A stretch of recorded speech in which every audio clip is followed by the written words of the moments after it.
One of the very difficult things and sad things within the fintech space is that when you try to partner with giants, they always ask you, what is your transaction history? And you always have to try to show how much you have processed as a company. It is not positive for the small ones.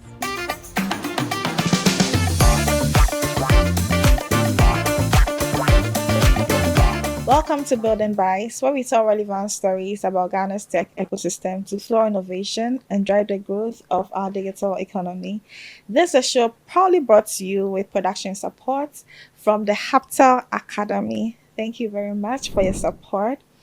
Today we are talking with Cristina Swan-Awagah. I got the name right? Yes, you did. Yeah. She's the project manager for the Ghana Fintech Awards, and we are here to talk about the role of strategic partnerships in scaling fintech solutions in Ghana. But before we get into the meat of things, Poga, what happened in tech? So this week, what's happening in tech? Yamachi Biotech is in the news. Basically, they've signed a partnership with Roche to create an African center. Basically, this consortium underscores the importance of diversity and innovation to understanding cancer and developing initiative globally. So yeah, I think kudos to them. We had Dr. Yabidiako on the show a couple of months back, and we are having a conversation with him about this, and yeah, I think kudos to them and congratulations for scoring this deal. It's interesting to know that we're creating such cancer libraries for people of our color as well. Anybody has any reaction? Yeah. I'm just googling Roche market cap, and it's a big company, very huge, like 275 billion dollar company. That's it's great to have Yamachi rocking shoulders with them. It's a very good one. Yeah, and when we had Dr. Bediako on the call, he tipped us off about this as being one vision of the company. And if you've not listened, I think during that time we hadn't done the videos. If you've not listened to that episode, please go and listen, because he shared a lot of things about, if you're not a scientist. It was, even if you're not a scientist, it was an interesting conversation. It was a very, very interesting conversation. We thought it would be very short, boring, streamlined, because it was a scientific conversation. Yeah. But he gave us a lot of knowledge, and I think later I was watching another podcast with 54 Gene, and I learned a lot from that conversation we had with Dr. Yabidiako, and I could understand a lot of what that conversation about Gene 54 was. So it was a good conversation. You should go listen on Spotify. Second story. Okay, second story. My phone was locked, but there's been increments in AWS. Google, so an increment in Google One. Google. I think it's gonna affect me. I think the basic the basic is 90 days and it's now going to 25. I don't know how it's gonna affect me, because I think I was on the 200 gig. 200 gig, that'll be double the price. So I don't know where it's gonna go now. That's the news from Google side. What was Google One? It's a storage service basically. By for Google. those who don't know. So that's where I store my photos. I take quite a number of photos. So that's where basically I store it. So it's gonna affect a lot of people, I guess. And also not an increase, but I think VAT and other tax is going to be applied to Amazon AWS. If you don't know, AWS is basically a cloud infrastructure. I think it will affect a lot of people, basically big and small companies. Companies like Hubtel, which is the number one AWS client in Ghana, and even normal developers. According to the release from March the 1st, they're going to be charging 15% VAT. And COVID-19 health recovery. The taxes. I thought COVID-19 was going away. But why are they charging it now? Why are they? I think it's something that I know VAT is already being charged on Facebook. When you put in ads with Facebook and Instagram, it's being charged already. But the COVID-19, I thought it was going away. it wasn't going away because it was one of the tax being described as the current government's draconian in their manifesto. So I would think maybe the previous administration started the process, conversation. but maybe it will go away eventually, hopefully. So yeah. Not just the VAT, there is National Health Insurance Levy. I think it was something that was started under the previous administration. It just been implemented. So we hope it goes away. Christina, what are your thoughts? National Health Insurance Levy. Insurance COVID-19. COVID-19. Ghana Education Trust Fund Levy. Recovery Levy. Like, my controversy with that is that there is no health system in place for Ghanaians, really. And the national insurance scheme supposed to be what actually provides support or cushion to individuals within the space whenever they get sick or they need assistance or they are amputated and they cannot work anymore. They're supposed to have that kind of support. Okay. But based on what I see is happening, there's no support for persons like that. Yeah, but here's so the case. the levy, I would not understand. Where is it going? Because they don't have a presence here in Ghana, do they? AWS. AWS. I mean, they do business here. They have clients here. Partnerships, So, clients. Is I it them withholding charging the tax. levy or is it the government? They are I think the charging- government is requiring them to To charge. charge, exactly. levies. So I don't think they are actually pocketing that money. So it's not just the partners, even the users. So it's like everybody would be affected. Startups. I And we mean, have a and lot one of is yeah. the biggest cost of startup is like server costs. Like people run a lot of server costs when they are running their server. So it would impact startups. Like, So what happens for those who can afford it? So I think You'd have to shut down. Yeah, there was this mess when we You're had not mess. moving to another server. You're shutting down. okay, you shut down at least on AWS, but unless they provide a service that you cannot find an alternative, but also if your infrastructure is highly baked into AWS, it wouldn't be that simple to just move it somewhere. Like, Yeah. So what I was saying was when we were at mess, there was a promotion that we had access to about $1 million credits, free credits on person. Amazon. Is it $1 million As a starter. as a startup? So I think they have this. I think it's They have everybody has access to programs. it. Amazon startup something. I Yeah. used to draw you in so that Yeah. Then after that 1 year, like the charge is just outrageous. I think it's a call for us to, have our homegrown cloud services. That's didn't one, know. and there's always a way around everything. You partner, people come together and use the same system, and then everybody splits the bill. Yes, I mean, I think if this goes on for a while, I think it might be a problem because 15% VAT, That's another serious. 6%. And it starts That is on like a 1st huge March. jump in cost, like 21%. 21% on the VAT. you budgeted 15 for VAT and budgeted for 6%. your server cost for the year. Yeah. Just and proves you. 21% out of nowhere. I hope the current governments, Well, as a business, they that will way. pass it on to the customer, I think. Most Yes, of definitely. the time. That's what happens. Yeah. The business would not They- incur the bill. They would pass it on to the customer. So the prices of services would be more expensive than it was before. They would also increase their prices. Okay. So that's it. I think that's it for what's happening in tech. Is brought to you by techleaders.africa. Visit techleaders.africa for more news articles. Back to you, Akali. Okay, thank you very much. So like I said, we are going to talk to the project manager of the Ghana Fintech Awards. Christina is here, smiling beautifully.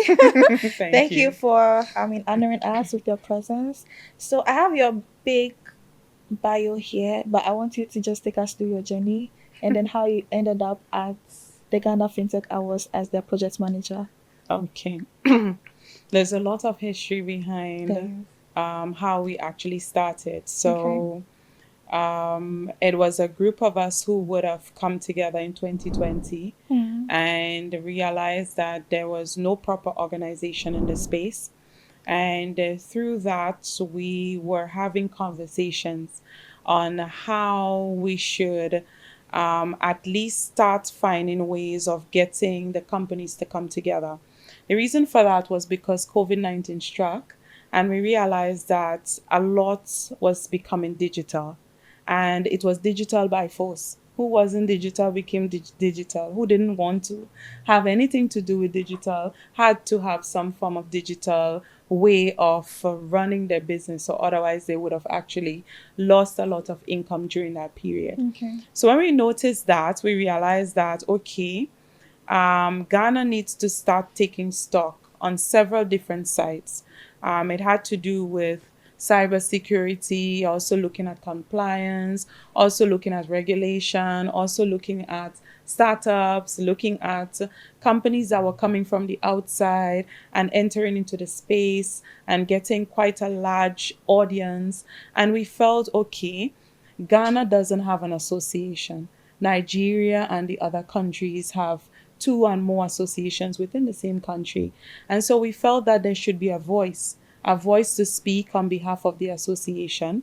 And so on behalf of the Fintechs, there was what you call the Ghana Telecom Chamber. But the Ghana Telecom Chamber at that time was specifically looking at the telecoms, which we know that the telecoms were much bigger in terms of capacity than that of the Fintechs. So the Fintechs were not feeling like if they were represented. Okay. And so the Ghana Fintech and Payments Association came about as a result of that. And during that period, a lot of discussion continued to take place. And what happened then is that we decided, okay, let us find a way of recognizing excellence within the space, driving innovation, trying to bring awareness of what actually exists in the space. There were companies who did not know other companies, didn't know what other companies were doing, and we felt that an award scheme would help to do that. What year was this? And that was 2021. Okay. And so we decided then that we didn't want to do the same kind of awards that everybody else engage in, which is honorary awards. Okay. That way, one set of companies get honored. You only honor the companies that you hear about and know about. And so we felt, let us put an entire process together on how, first of all, we gather the nominees. And so we opened a nominations platform where we allow individuals and companies alike to nominate. Okay, so before you get into the process of nomination and all the requirements, Right. we also want to get to know who you are. When I first saw As your a name person. as a person, I thought you weren't Ghanaian. Are you Ghanaian? I'm not Ghanaian. Okay, But Awagah Yeah. is from Volta. yeah, yeah. But that's like- my husband's surname. Okay. Right? So he's Ghanaian. And you That are- story is very interesting. I'm from the Caribbean. Okay. And I represent 3 different countries. I was born in Venezuela, so my first language was Spanish. My dad is ¿Cómo from estás? Trinidad and Tobago. Muy bien. I'm also a Spanish teacher. Okay. Okay. So my dad is from Trinidad and Tobago, and my mom is from Grenada. So I spend most of my life in Grenada. So if you follow the Olympic Games, you would have heard about Kirani James. So Kirani James is from Grenada. Okay. Right? And so you might want to know, okay, the Caribbean is not that close to Africa, so maybe how did we How meet? did you meet? Oh, we met in China. Wow. We both went there to study. He was a student at, he was an employee at the Ministry of Finance. And there was what you call cultural exchange, a lot of cultural exchange between China and developing countries. And so they will provide opportunities for companies to send their employees to come and learn different skills. And I went to learn the language and the culture, and so did he. And so we were in a 3-month program in China in 2017. Learning Chinese. Yes, And and yourselves. also the culture. So we've done a lot of field trips. It was quite a very interesting program. I didn't go there to look for a husband, but I did find one. Okay. And it was very interesting because we met in September thereabouts, and by February the next year we were married. I came to Wow. Ghana and we got married here. So yes, What course it's a was very that? interesting story. What course? The course that we were doing, it was a language and culture course in China. Yes. Interesting. Yeah. So how did you find yourself in Ghana after you married? That's when you came? After I got married, he relocated to the Caribbean for 2 years. Okay. And with him working in the Ministry of Finance and had the opportunity to work on GiftMace and all of those different platforms, which then is the actual beginning of fintech. And so in Ghana, we were trying to do something like that in the Caribbean. It became very difficult for us because the Caribbean is green market and they are cash based. So we hardly have, like, from my country per se, we don't have fintech companies there. We do a lot of card transactions, and we do transactions through the bank, which is electronic web-based transactions. And so we tried our best to try to get that there. I came to Ghana and tried to bring Zeepay in Grenada. They got registered and everything, but they were not able to get licensed because the regulations were not there to oversee what the operations was like in fintech. They were not open to it at the time. They were a little bit shaky and afraid. However, we were able to get registered in Trinidad and Tobago, Jamaica, and as you know, their head office is in Barbados, and Guyana as well. So that was the expansion journey that I went through, and I got to learn a lot about regulations, compliance as it relates to fintech companies, how to actually do the applications, how to actually submit an application to get approved, and all of that. So that was my side of the compliance bit and the expansion of having companies expanding from one country to another. At the moment, I'm looking at bringing an education digital platform to Grenada, which for me is an edutech. And as I would mention later on, there's a lot to fintech that sometimes we mix, because a lot of people think that fintech is just payments, and it's not just payments, but it's a combination of several different things, because companies can come together to offer several different services on one platform. As long as you use your phone and it's digital and you can pay, it is a fintech service. Okay, so with that, can you tell us what you think about the fintech landscape in Ghana? The fintech landscape in Ghana, to be honest, is bright. In as much as fintech was existing in Ghana from a very long time, we can see that there is a huge growth of new companies, licensed companies, as well as unlicensed companies. There is over 50 something plus licensed companies in Ghana presently. And out of them, about 40 is payments. Right? And because of that, I see that there is a lot of growth, a lot of area for growth, because there are other areas that they can look into. I see very few companies in the health tech sector. There's a lot more that could be done there in terms of digitizing the health system and making it a lot easier for people to access services. I see that there is already companies that you can actually buy your medication online and all of that, which makes it a lot easier. I have tried it. Just get your transcript and you screenshot it, send it to them, and they can send you the medication. Right? And so there's a lot that can be done. As I was saying to someone yesterday, I think we need to also look at how we digitize very simple processes of what people do in the system right now. So like you was mentioning, making money. So now you talk about simple people like the tailors and the women who are doing styling and all of that. Do we actually have a platform where you can put in the size of somebody and it can actually give you the figure, the type of dress that would look good on that person? Maybe they want to put colors, you should be able to put colors. You should be able to cost it, in terms of material. If you decide to put what material for what, it should be able to tell you how much material do you need for that type of dress. There's so many things that can be done, especially now with the introduction of AI, right? Artificial intelligence has done a lot for us. And if we know how to play and mix artificial intelligence with fintech, it would also help. right? Because it gives you a lot of understanding of what is happening in the space in terms of comparison, and it can give you results of what you are looking for in terms of what you want to produce.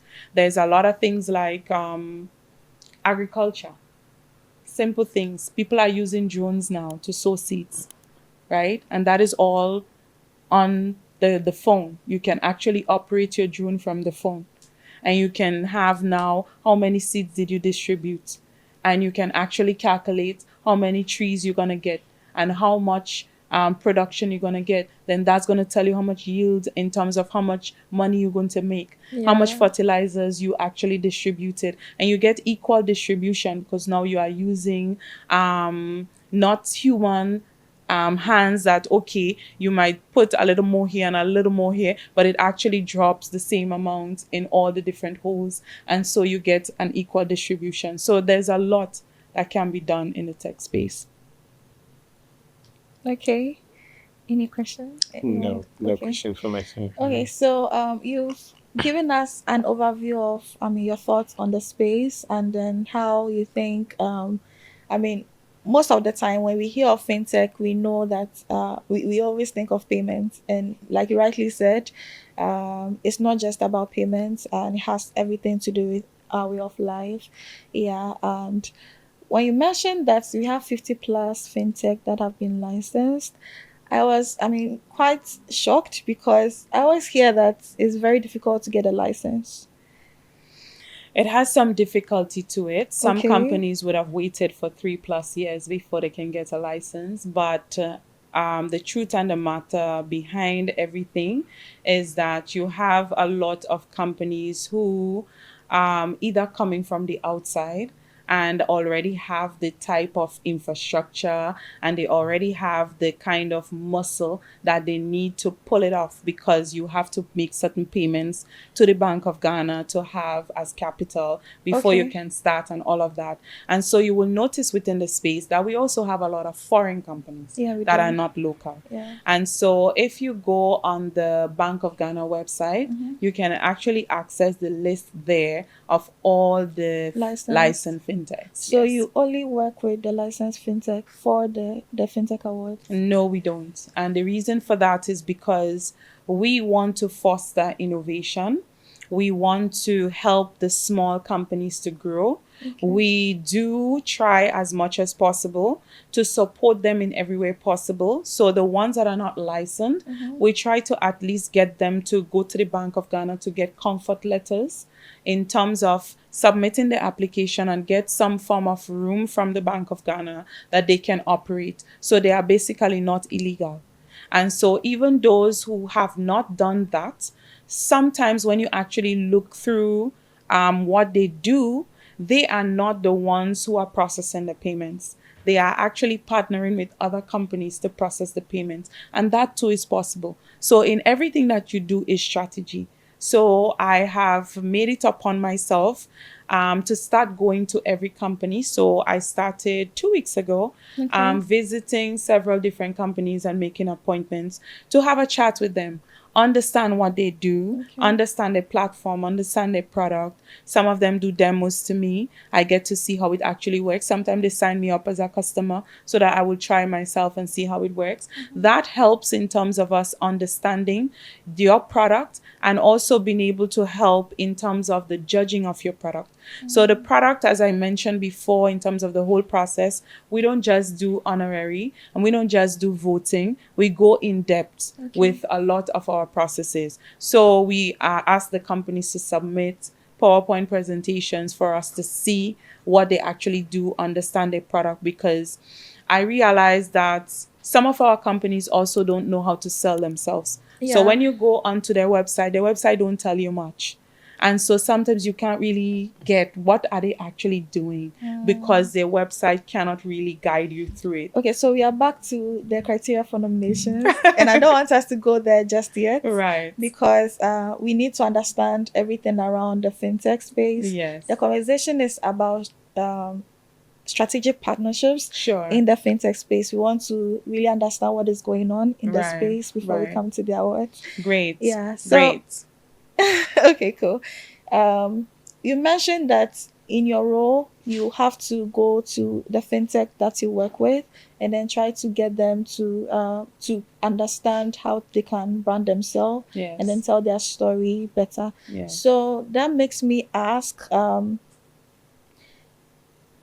as a fintech, the people that you work with, the people that are in the association, if they don't have a website, they can still be a part of the association because you're going to help them Yes. and get them access to, you're still going to get them access to help, partnerships, and even, you mentioned something about supporting them in getting licensed by the Bank of Ghana. Right. Yeah. So is that what is currently happening? So I noticed something in your Submission. deliberation, Okay. yes, in your submission. I realized that there is a mix-up between the Ghana Fintech Association Okay. and the Ghana Fintech Awards. Okay. Right. Are Please. they two different? They are two different things. Please The differentiate. Ghana Fintech Association is Okay. an entity that is a voice for the fintechs, and they do have membership. Okay. The Ghana Fintech Awards does not have membership. The Ghana Fintech Awards is a project under Hubtel Limited in partnership with the Ghana Fintech and Payments Association as well as KPMG.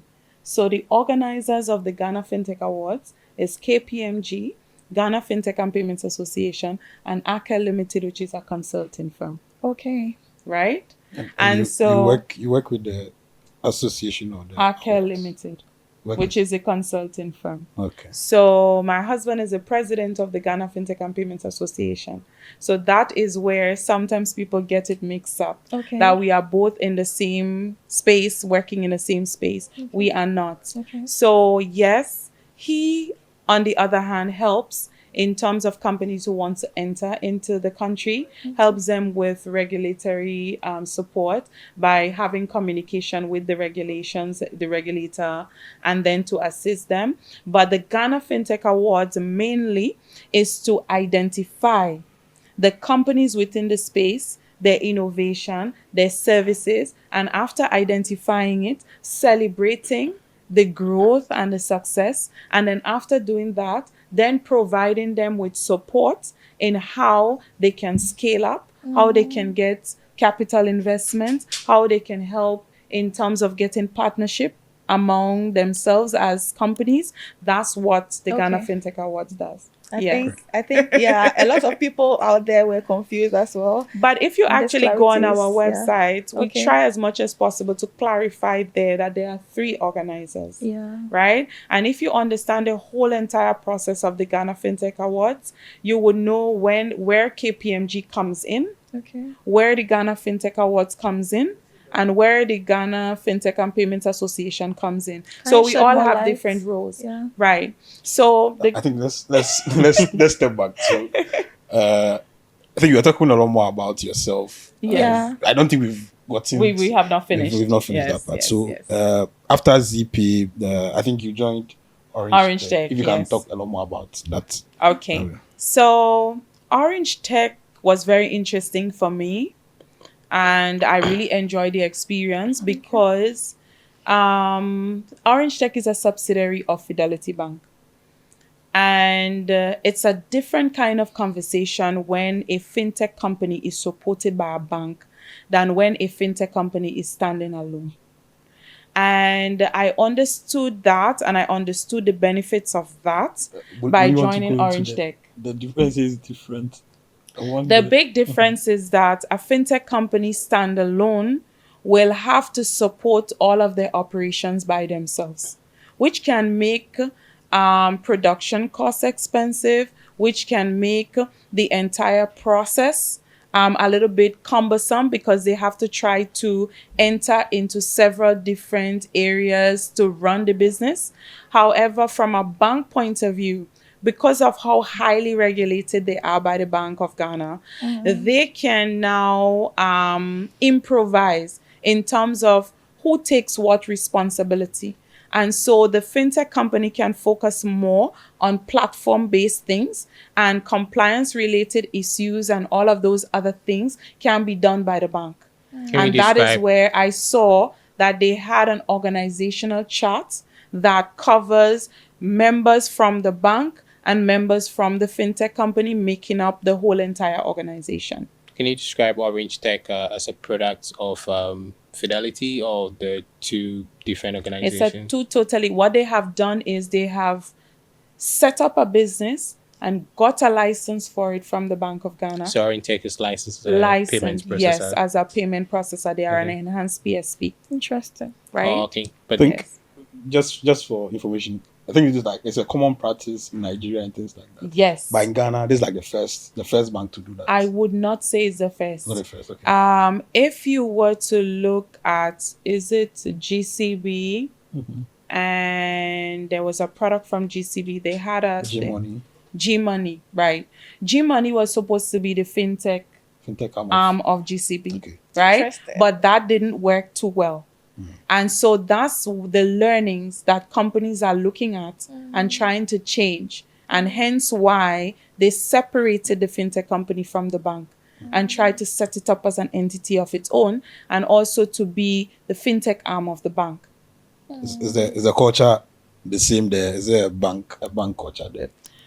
It is not fully a bank culture, but the bank culture can sometimes overlap the fintech culture. If you understand, fintechs are agile. Fintech's supposed to be able to make changes quickly, move with the tide as the customer's demands are changing. But like I mentioned, if you have an organizational chart that has both bank and fintech staff, there are what you call strengths to that, as well as there might be some little challenges to that, because maybe changes cannot happen as fast as it would happen in normal terms if you were just a fintech company. So what's your role at OrangeTech? So then, because I'm no longer with Oh, okay. OrangeTech, I was the business development and marketing manager for OrangeTech. Okay. So what did that mean? Okay. Because you mentioned there's the banking arm and the fintech arm. Yes. Yeah. Okay. So I've been purely on the fintech arm. Then being a startup, there is a lot that takes place with a startup in terms of business development. Okay. You have to put your structures in place. You have to put your operations in place. And in putting your operations in place, you have to seek certain partnerships to help to get the process together. And that was really what it was. So based on whatever process we wanted to do, when we realized that we wanted to move ahead than just payments, whatever product you decide to add, you would need some form of partnership to provide that product. And so you may need to partner with another bank, you may need to partner with another fintech, you may need to partner with another entity altogether. So for example, if you want to do investments, you may have to go with a company that does investment products. If you want to do credit, as a fintech company, there's a lot of limits of things that you cannot do. So you cannot hold cash, right? And you will Even not, if you're licensed. even if you are licensed, As a because as an PSP, you enhanced cannot. PSP, you can't. So it Okay. depends on the license that you hold. Okay. If it's an EMI or whatever, then you can. But once you are an enhanced PSP, there's a lot of control around what you can do. So What's in order for EMI? you to, Sorry, what's EMI? Oh, Sorry. it's an electronic money issuer. Okay. Right? Okay. So you have electronic money issuers like Zeepay is an electronic money issuer. You have MTN as an electronic money issuer. G-Money. G-Money, right? Okay. Right? Yes. Yeah. And so if you were to look at other things as well, you also have Ghana Pay. Right? And Do Ghana, they still exist? yes, they do. Yeah. Yes, they do. And a lot of banks now are using the QR code as a way to leverage the Ghana Pay platform. One of the things that Ghana Pay platform does is actually make production easier and simpler and also cheaper because How? they do not charge any fees. The last time I heard about Okay. them, they I mean, interestingly, made a right, guy I go have to not jail used Ghana at least Pay. not they made the guy, but Okay. their platform is not that robust.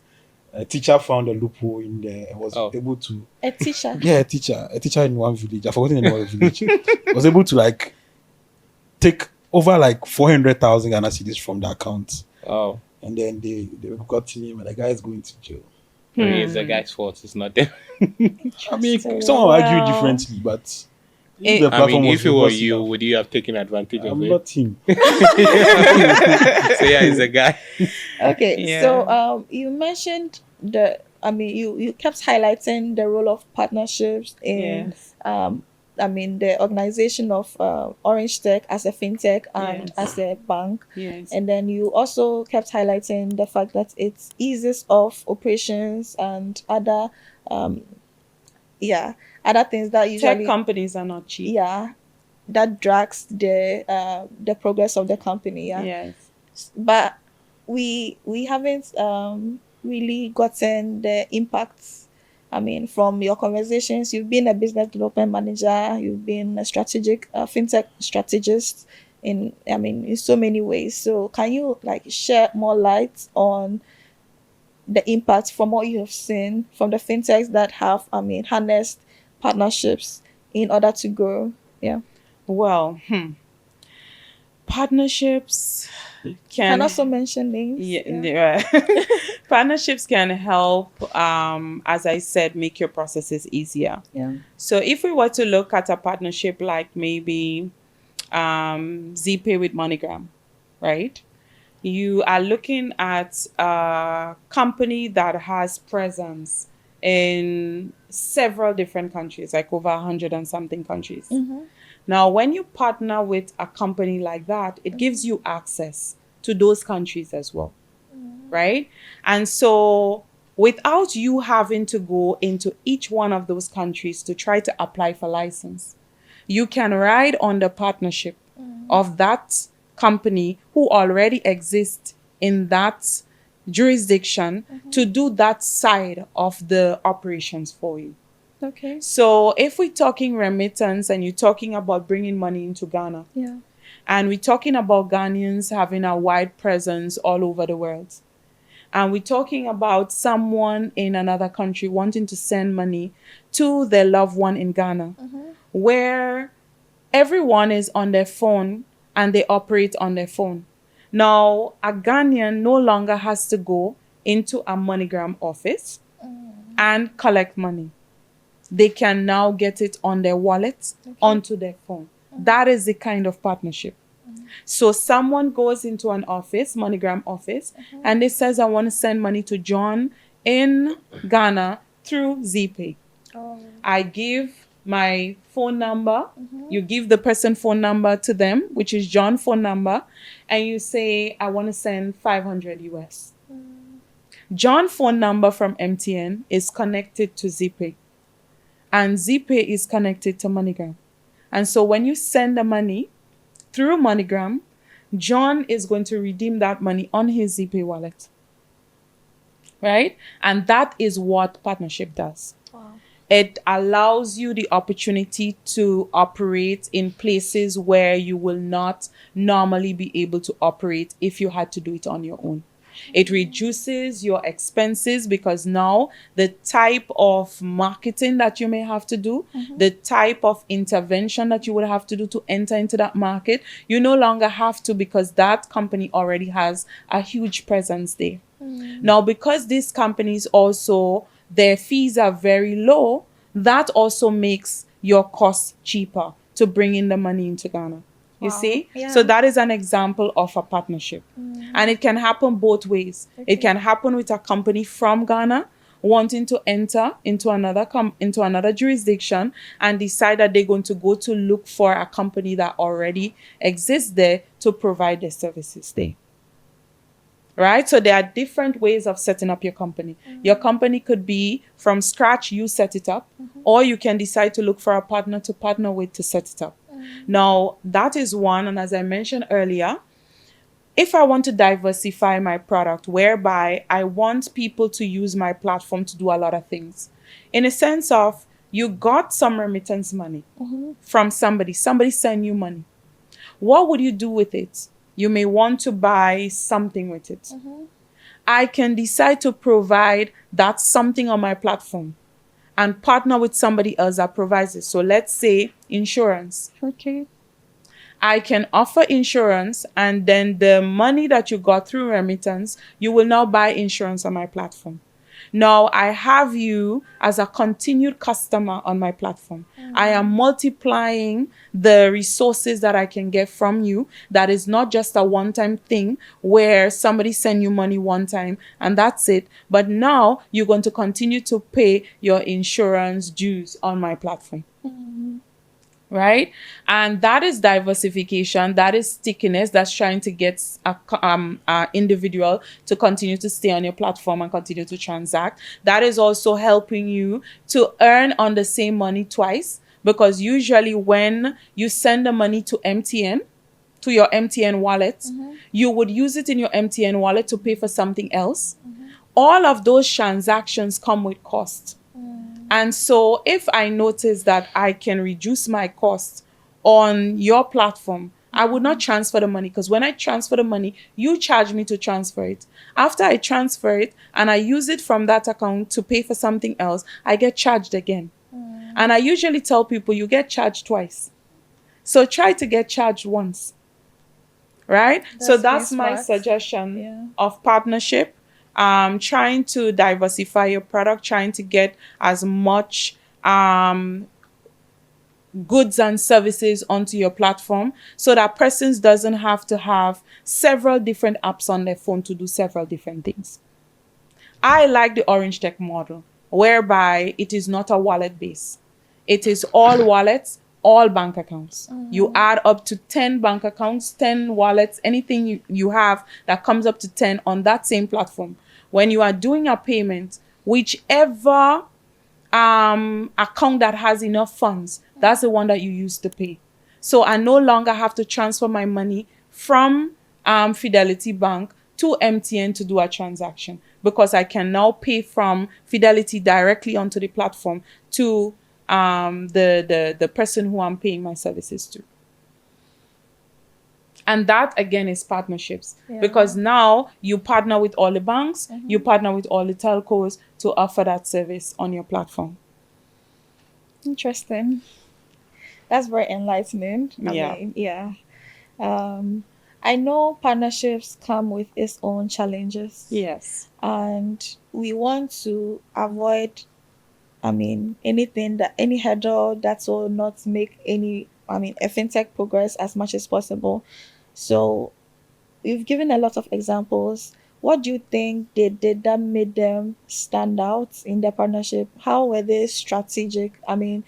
Aside the fact that each of them, are leveraging on each other's resources, there may be some key things that they did such that it saved them from some of the obvious challenges that comes with partnership in the fintech space.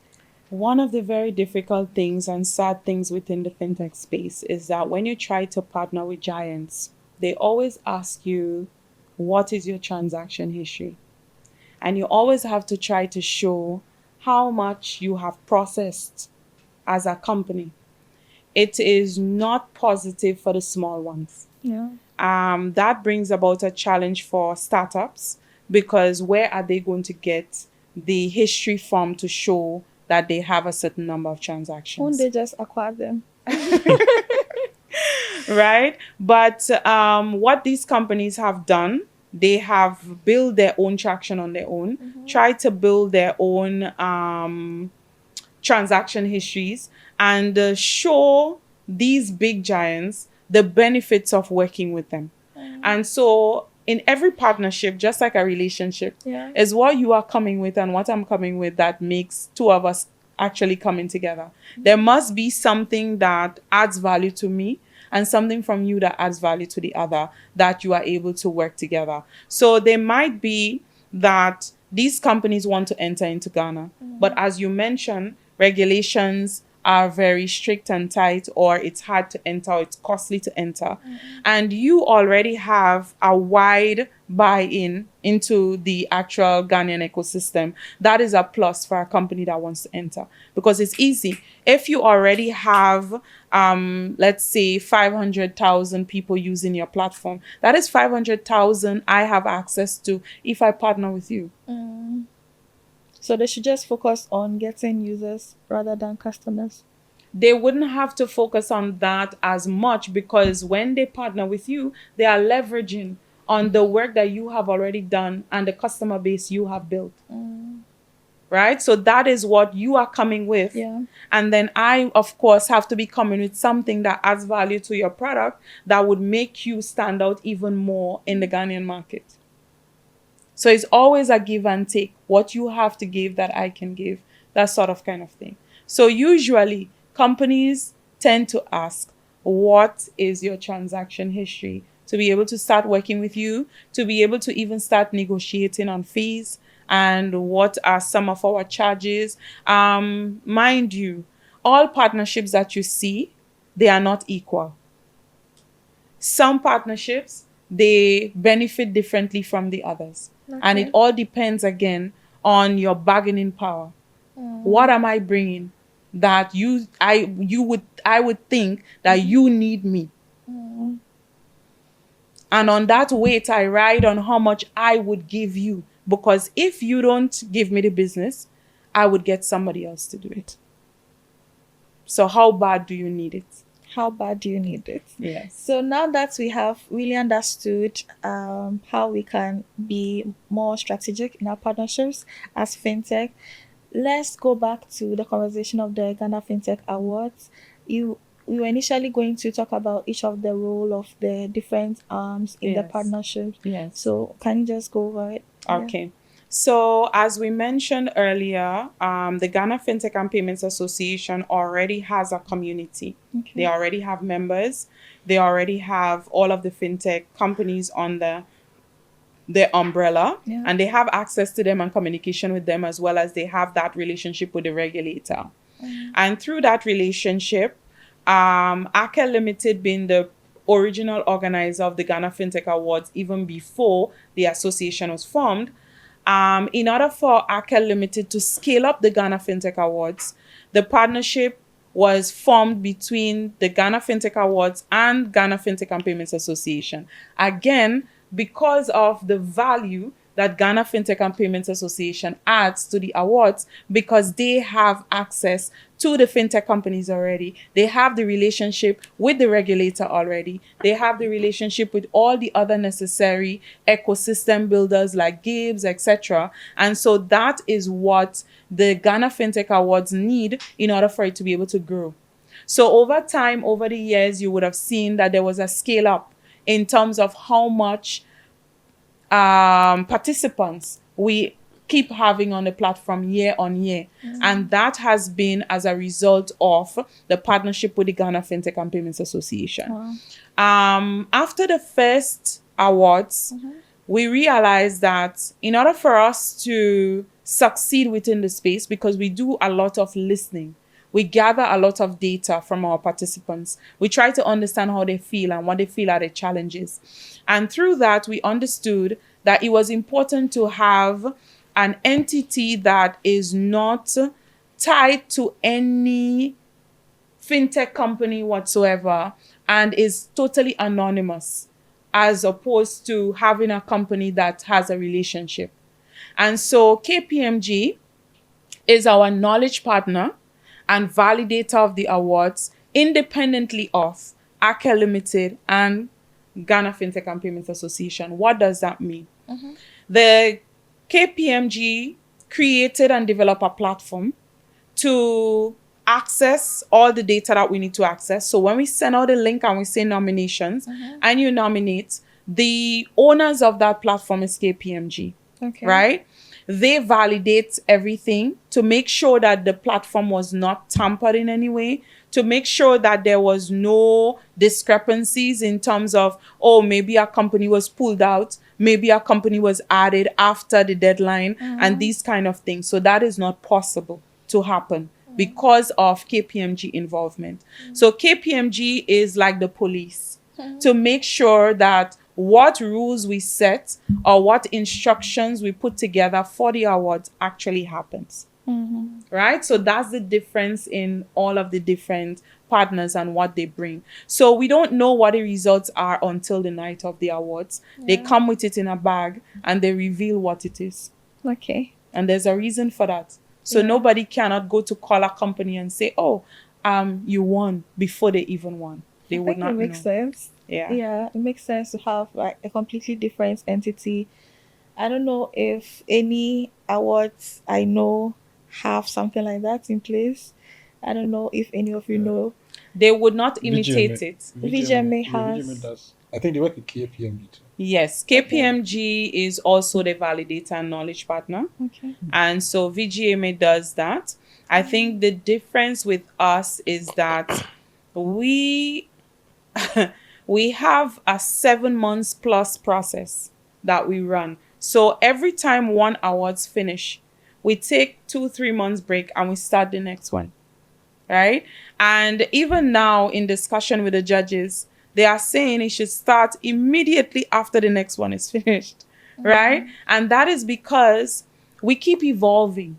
We keep, every time we go through the categories, we see the new companies that enter, we see the new products that are there. We realize that we need to go back and make some tweaks and changes to our criteria to make sure that we are able to cover all of the different innovation that actually exist within the space. And so we keep innovating. Every year is different. Yeah. I Right? can see. Yes, every year is Yeah. different, and there's a reason for that. Now, because we are also ecosystem builders, we are also interested in educating the space. And like I mentioned, every year we have a different focus. And this year we are focusing on cybersecurity and data privacy. And the reason for that is because we noticed over the last 2 years that Bank of Ghana have recorded a huge increase in cybersecurity attacks and also in loss of resources or revenues by companies. A huge increase in the millions. So you have from 82 million to 88 million, right, within 1 year. And so we felt that we need to start doing a lot more education because we drive in innovation, we drive in the use of digital platforms, but we are also not educating people on how to protect themselves. And so this year, we decided to focus on that. And so through that focus, we are going to be doing a series of drama. Drama. Okay. Yes.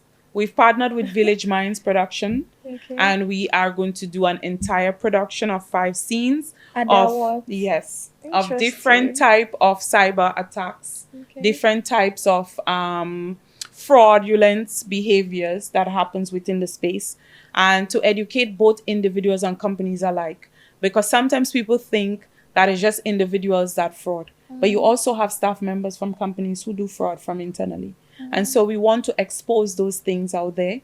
We want people to learn about it. And we also want the ecosystem to support us in terms of continued education after the awards, to go to other areas of Ghana, not just Accra, to educate people through drama. Because a lot of the times we go out there and we do a talk, we do a presentation, but we use a lot of jargon, a lot of big words that sometimes people don't understand. We want to bring it down to the language as well, not just English, but do Ga, do Ewe, do, so that in the different languages, so that the people get it and they understand it and it's home for them, so that we do the proper education. So that's what we want to do. That's quite notable what you're doing. Kudos to your team. Thank you. So now let's go to the criteria of the nominations. Right. Yeah. So like I mentioned, there is a nominations part of it that after the nominations take place, KPMG will validate. Okay. And the validation is because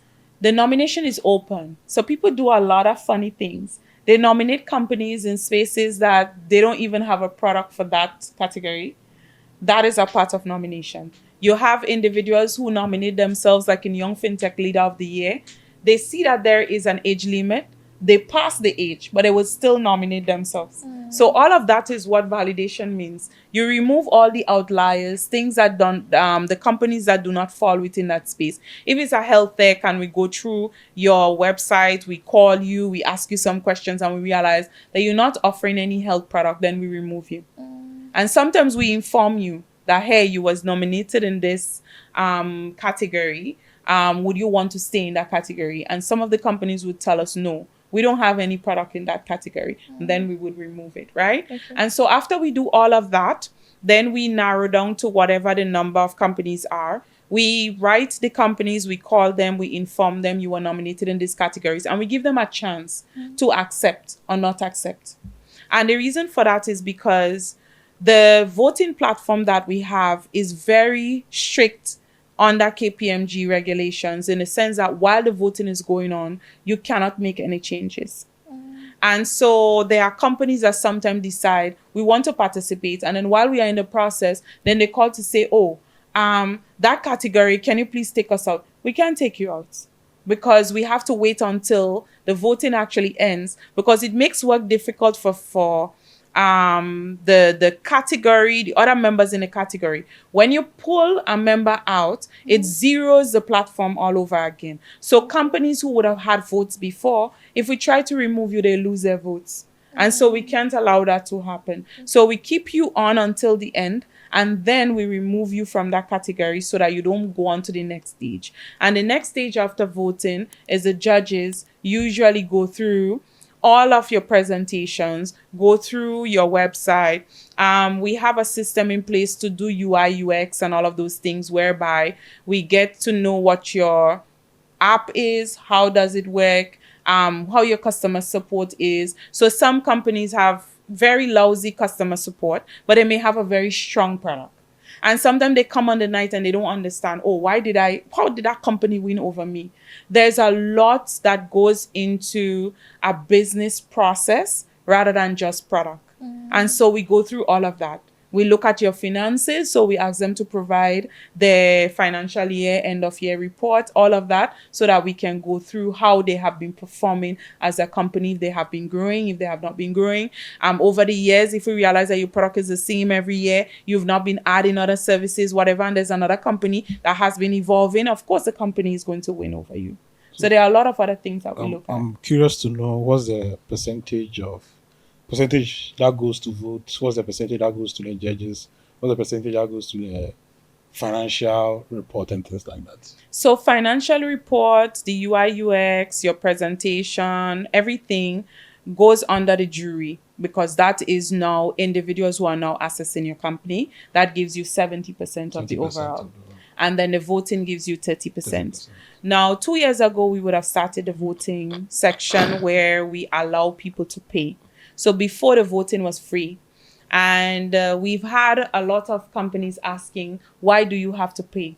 And I'm actually bringing up this now because it is important for people to understand that in as much as the awards is not a money-making entity or a money-making project, the intention is to help and to give back to the society and the ecosystem. The cost of events are very expensive here in Ghana. And in order for us to support it, we previously started by asking the participants to provide support. What we notice is happening when the bigger companies provide support and some of them actually win awards, then they start whispering within the ecosystem that this person paid for the awards.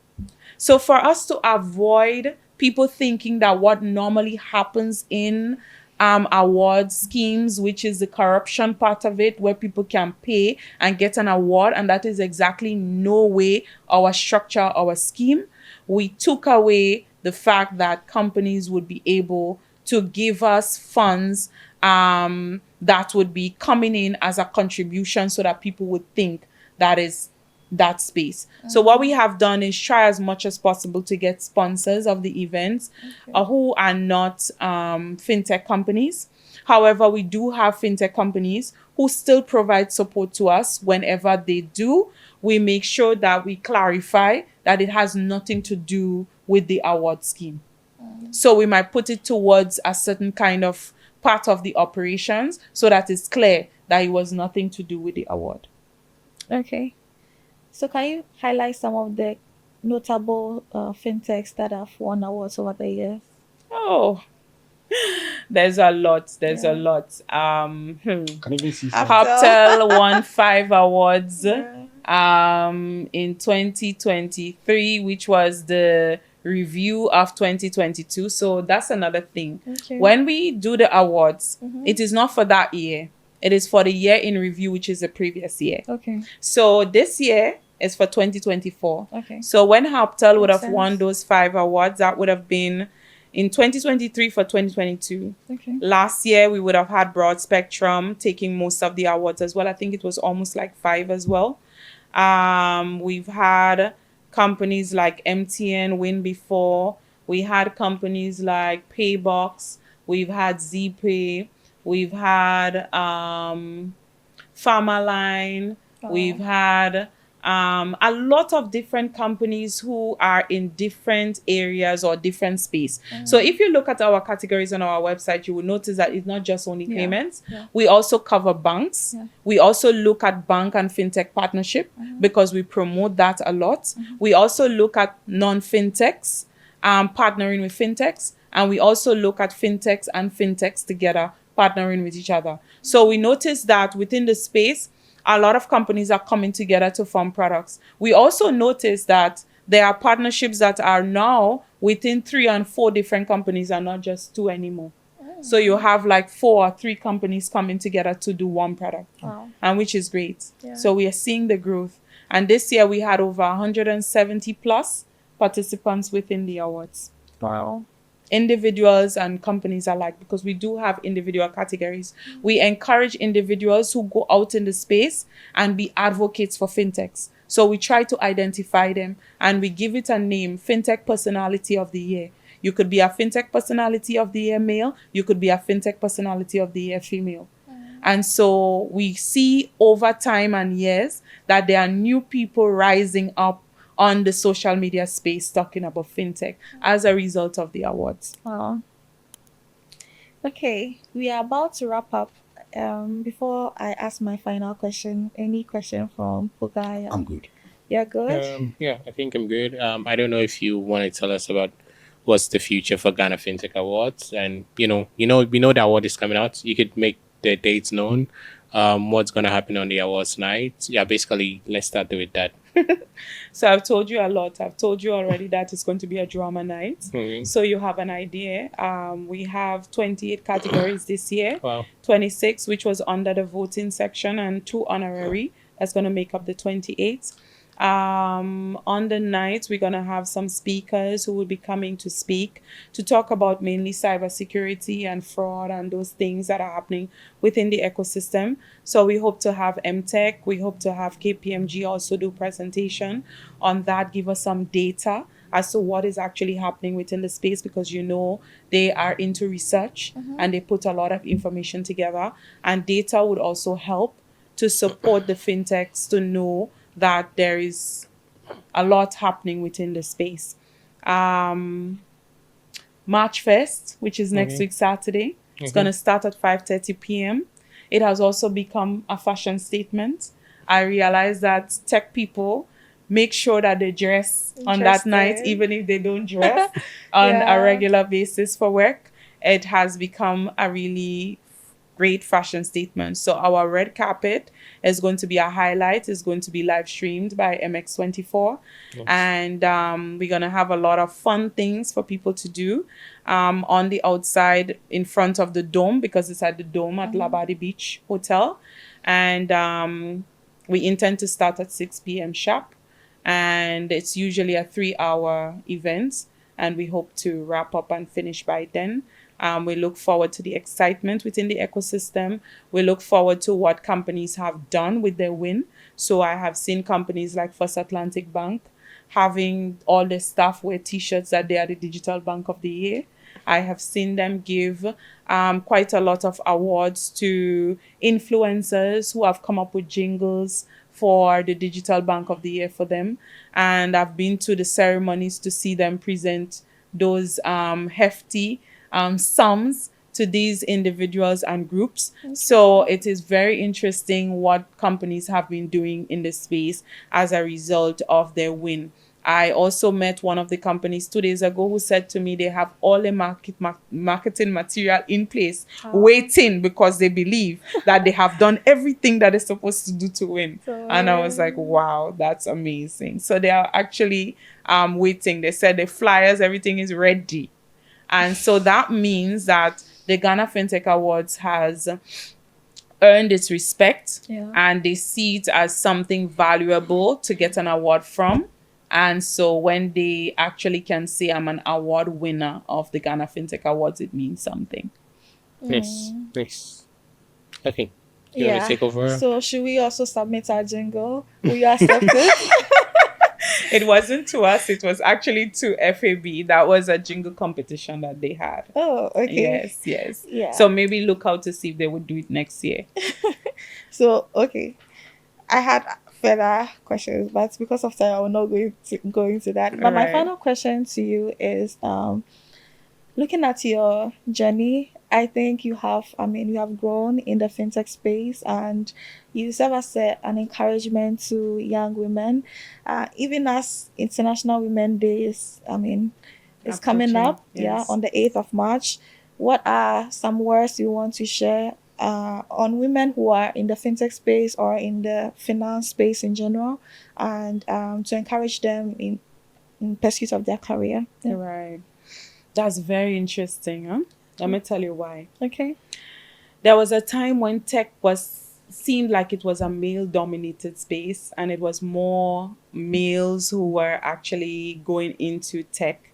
Now you can see a lot more women entering into the space. Absolutely. But one of the things that I have also seen is that the men work very well with the ladies or the women in putting together the ideas and actually coming up with very innovative products as co-ed products. And for me, I don't see that women have to fight within the space anymore. I just think that they need to be more confident in themselves and believe in what they do, the value they add to the space, and the fact that men see the value and they work along with them. I mean, it was a sight for me to see. I was very happy when I was actually ending my tenure with OrangeTech that, a female developer came in. And she was very well knowledgeable and strong in her area, that she was not intimidated by the men. And that is something that, I recommend and I continue to encourage. What I do encourage is that women also try to use the cultural biases to come up with innovative technology. So, for example, they say women supposed to be in the kitchen, right? So why we don't have a technology yet that maybe can tell us what are the different costs for preparing a certain meal, all of the different ingredients that come into it. You know why? Because most of the people in tech are men. So now, if you want That's a very to bring interesting in idea, actually. the female side of it, then bring in what is actually culturally seen as that of a woman's place into the tech space. And earlier I spoke about fashion. I spoke about dress. I spoke about these things. All of that are things that women can turn into tech. Turn what you do as a woman into tech.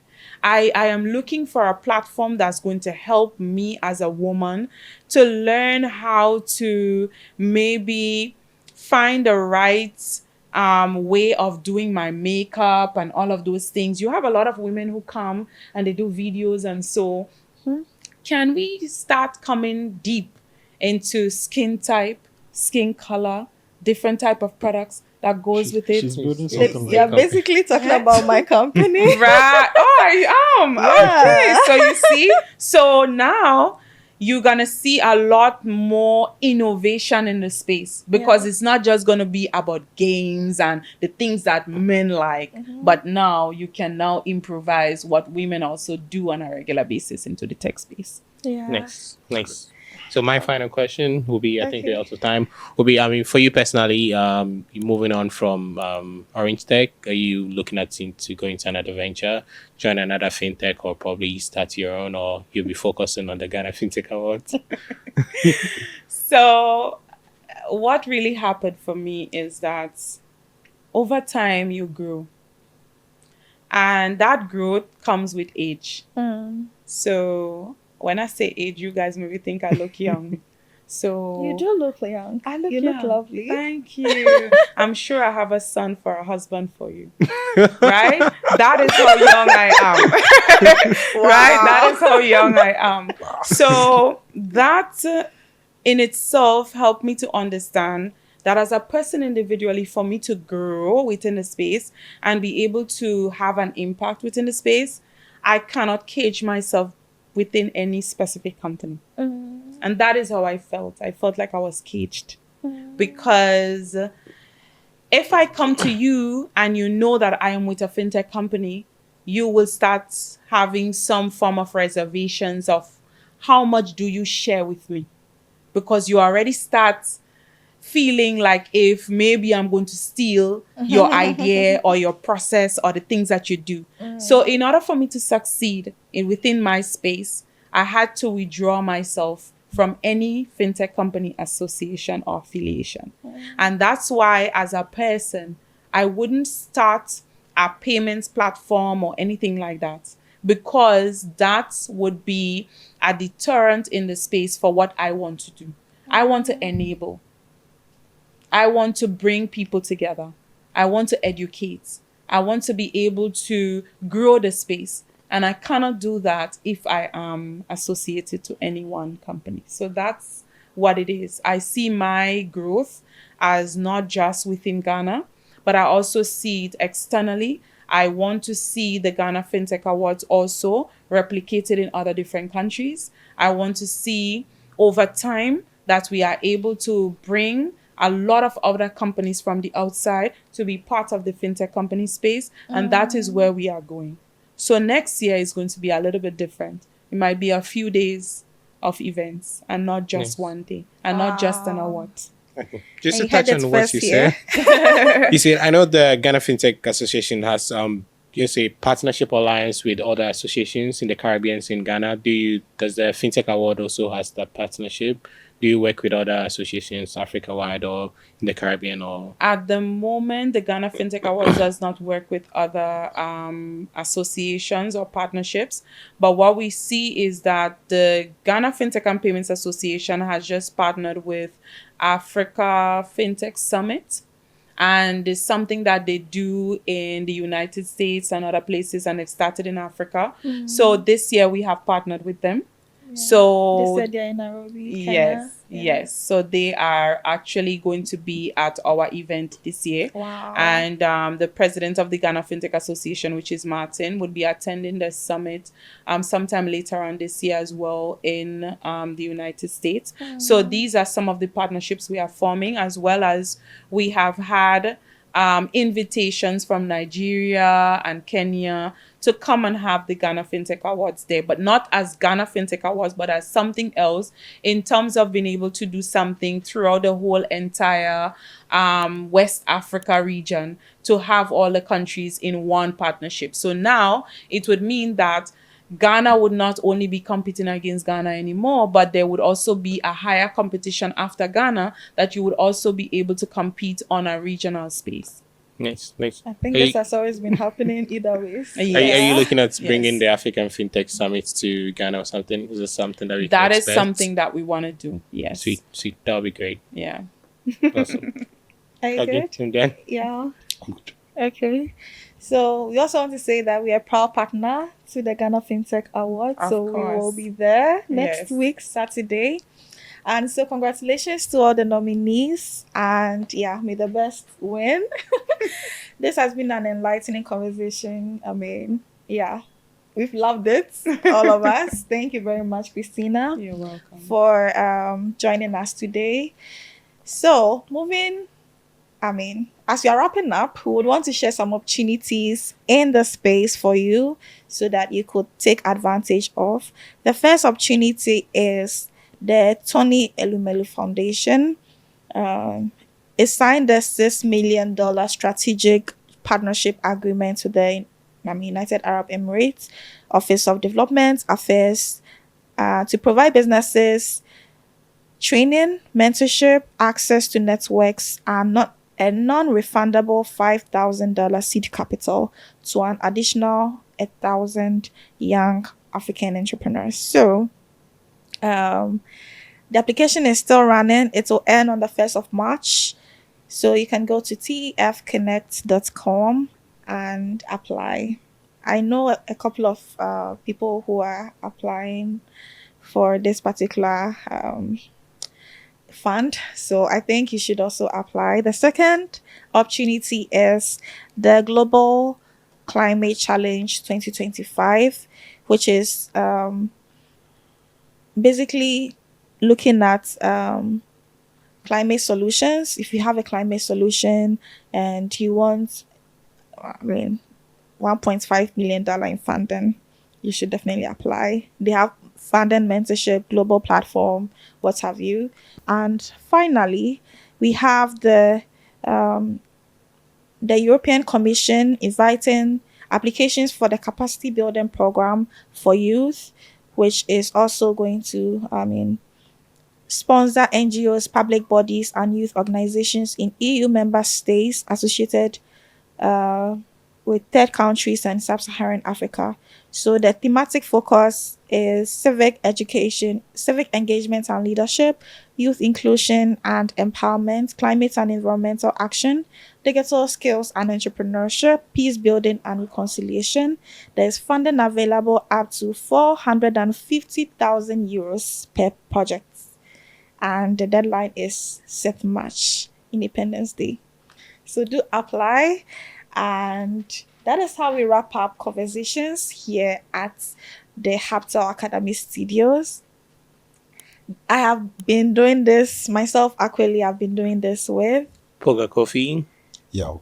Okay, so do like, subscribe, and share this video. Share why, because the Ghana Fintech Awards is coming up and you want to get to know all the information as possible. So yeah, thank you very much for joining us. See you in the next episode. It's bye from us.